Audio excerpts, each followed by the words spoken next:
Since 1950, the U.S. has accounted for 75% of Philippine arm imports. That means the U.S. has been accountable for 75% of deaths that the Philippine government has plagued upon their people. And it's because we must hold the Philippine government accountable for this plague that we must pass today.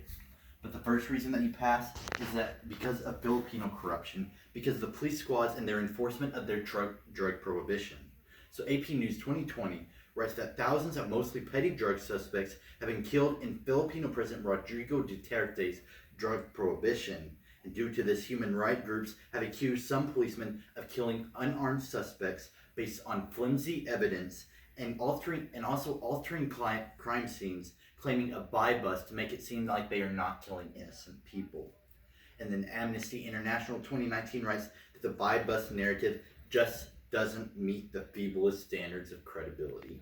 As a forensics expert put it, this justification is just so consistent that it's only a script. So if you take the guns away from these policemen, you reduce the amount of damage they can do to the people by taking those guns away from them. So keep the guns out of the corrupt politicians and corrupt policemen's hands who are just killing just to kill, not to reduce a drug epidemic. But the second reason that you pass is because of the discrimination associated with the Filipino government, because the government is targeting poor populations disproportionately.